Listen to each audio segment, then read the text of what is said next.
मूर्ख साधु और चालाक ठग किसी गांव के मंदिर में देव शर्मा नाम के एक प्रतिष्ठित साधु रहा करते थे। वह बड़े विद्वान माने जाते थे और गांव के लोग उनका बहुत सम्मान करते थे। साधु को भक्तों से दान में तरह तरह के वस्त्र, उपहार, खाद्य सामग्री और पैसे मिलते थे। समय के साथ उन्होंने अच्छा खासा धन इकट्ठा कर लिया था, लेकिन साधु एक बात को लेकर हमेशा चिंतित रहते थे, अपने धन की सुरक्षा। वह कभी किसी पर भरोसा नहीं करते थे और अपनी पोटली को हमेशा अपने साथ रखते थे, मानो उसकी रखवाली ही उनका सबसे बड़ा धर्म हो। ठग की चालाकी।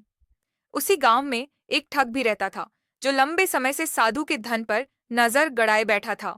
उसने कई बार साधु का पीछा किया, पर हर बार साधु की सतर्कता देखकर निराश हो जाता। आखिरकार उसने एक चाल चली। एक दिन वह एक भोले भाले छात्र का रूप धरकर साधु के पास पहुंचा और हाथ जोड़कर विनती करने लगा, गुरुदेव, मैं आपसे ज्ञान प्राप्त करना चाहता हूँ, कृपया मुझे अपना शिष्य बना लीजिए। साधु को लड़के की बातें भली लगीं और उन्होंने उसे शिष्य बना लिया। ठग अब मंदिर में ही रहने लगा और बड़ी निष्ठा से सेवा करने लगा। वह सफाई करता, भोजन बनाता और साधु के हर काम में मदद करता। धीरे धीरे उसने साधु का विश्वास जीत लिया। असा मौका मिलते ही ठगी। कुछ समय बाद साधु को पास के गांव में एक अनुष्ठान के लिए बुलाया गया। उन्होंने अपने शिष्य को भी साथ चलने के लिए कहा। दोनों यात्रा पर निकल पड़े। रास्ते में एक नदी आई। साधु ने कहा, मैं थोड़ा स्नान कर लूं। उन्होंने अपनी धन से भरी गठरी एक कंबल में लपेटी और किनारे रख दी। फिर ठग से बोले, बेटा, तुम यहीं रहो और सामान की देखभाल करो।